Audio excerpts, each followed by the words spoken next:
Hey guys, I'm out here today with the ducks, and I just thought you'd like to see this. I've talked about this a lot, but you know, ducks and geese are water birds, so they like to feed in water. That big pile of green there that they're just hammering right now, that's longevity spinach. It's a very easy perennial to cultivate, and all you need to do to cultivate it in, you know, our climates where we have freezing winters, because it won't survive that, is to take a couple cuttings and put them in some cups with some potting soil and keep them inside through the winter. And then just set them back out in the spring once you're past frost danger. It's extremely easy to root, extremely easy to cultivate. You just break off a stem of it, stick it in moist soil, keep it in relative shade until it successfully roots, and it'll just go like gangbusters. And you can then propagate it in a garden just by breaking pieces off. You know, once it's nice out, if you have an irrigated garden, you can just keep picking and sticking, and you can grow tons of this stuff. Well, I grow it in my garden over in that bed there because it's fairly shaded, that side of that bed, through the heat of the day, and it likes that kind of semi-sun mottled shade. And it grows so much that it overhangs the bed, and they can reach it and they don't touch it. But put it in water and they just start hammering it. Sorry guys, I gotta move the hose. You can come back at it in a second. And I've noticed that with a lot of different plants, even plants that they will eat. Let me get that hose right. Even plants that they will eat without it being in water, you know, they kind of pick at it here and there, but throw it in water for them and they go ape on it. Perfect example is this stuff right here. Let's go over to one of the tanks so I can get closer to it. This is azolla, and I put up a video earlier this week, I think it was this week or last week, of this stuff here, and they love this. I mean, they go nuts over this. I guess it was Wednesday this week. I literally covered every one of those pools. There's 10 pools that we fill up every day for them. And I covered every one of these pools to where it was this thick. And the next day there wasn't a single bit of this left. If I put a pile of this on the ground, they'll eat it, but they don't get excited about it. If I put it in their feed dish, they'll eat the pellets around it, but you throw it in water, right? See, the geese are back already, like, oh yeah, let's get. Another cool thing, it's the first time this has happened on our farm in 10 years of doing this. That trio of geese right there, those two males and that female, the female's the gray one, those are pilgrim geese. They're the only naturally sexually dimorphic geese that we have where you can easily tell males from females. The males look kind of like a Sebastopol and the females look like a Toulouse. You can see right there, there's two. They're getting so big now, it's hard to tell baby from adult, but if you look, like the two right next to her, those are babies, and those three over there to the left are adults. These geese have adopted / stolen that 6-pack of babies over there that they have. The mom, I don't see her around here right now.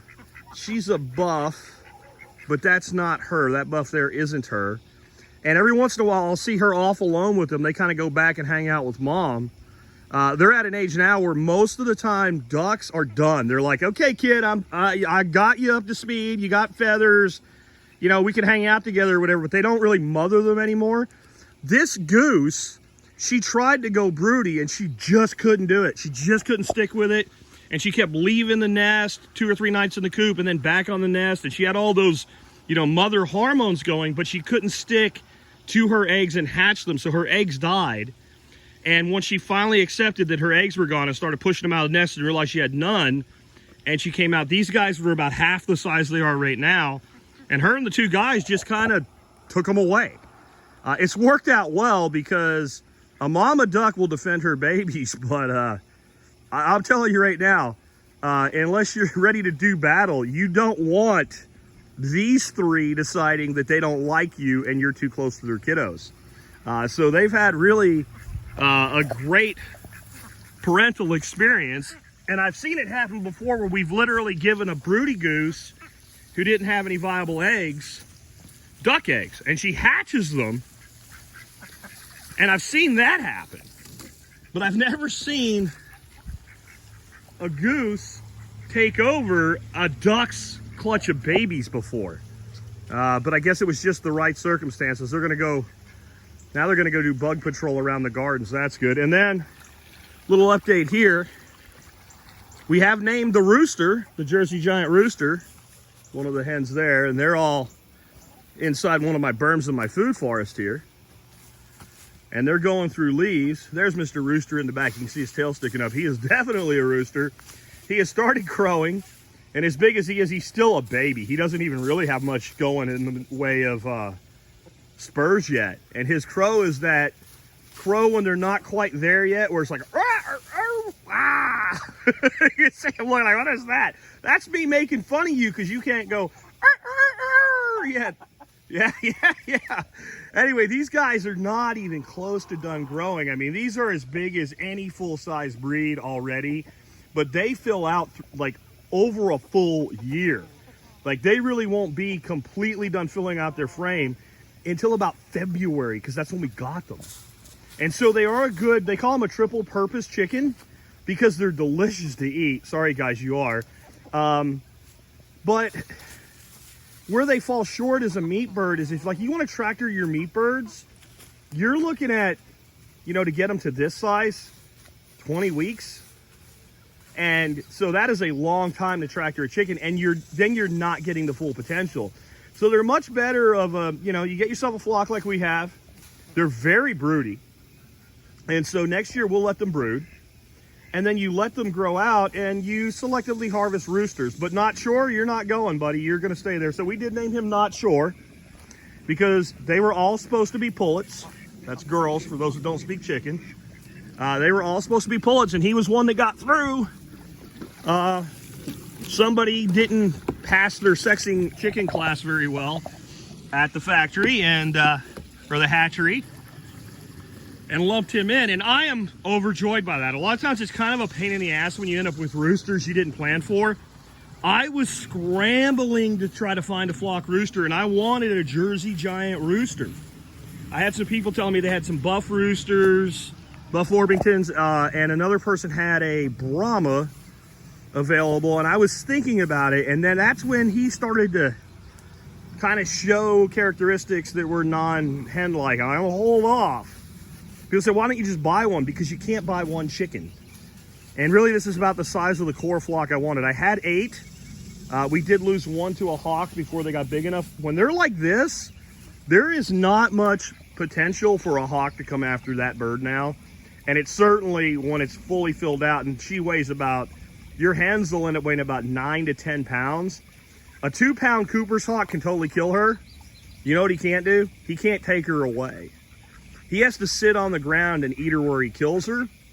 And that means he is at a very much of a disadvantage to things like dogs that will chomp him in half. And Charlie is gone, but you know, I don't think they know that yet. And Lucy will chomp a hawk. She's just not as quick as he was as far as speed. But everything's working out pretty good here this year. What sucks, again, being in Texas with such shallow soils, and you can see like right here, this swale is only about 5 inches down. And when I talk about rock, people don't understand what I mean. This is slab, this is not chunk. This is full on like fractured slab about 1 foot deep. And if you pull this fractured slab up, what you find underneath it is unfractured slab. It looks like a freaking sarcophagus you're trying to get into. So we are dealing with our summers as always. You can see like in here, around the garden, like where you get the garden irrigated, you see like the green spreading and then it turns brown. And look through here, and this is shaded. This is a shaded area, and this is what this looks like this time of year. And that's with a good spring. So we are gonna spend some time, like we do every year, and keep everything alive mode as far as the garden and everything. And you know, about September, we'll get a real break from the heat and some rains. And then the garden will re-explode, even though it is doing pretty good. We'll just finish up real quick. I want to show you guys the experiment of the year, which is the, now I can't think of what they're called, a squash that's really a gourd from Italy. Kuzu, I think is what it's called. That has, well, you can judge for yourself. And this one here is too big now, so it's that one really. They're gonna get kind of pithy. We can't keep up with eating them. I don't really know a good way to store them long term. But this is the one I showed you in another video that we trained up this tree. It's way up there now. It's about 10 foot up. No, look. That's freaking 15 foot up the tree. And that vine starts over there, goes across that 16-foot arch, goes down there, and then climbs up and into that tree. So these have done fantastic.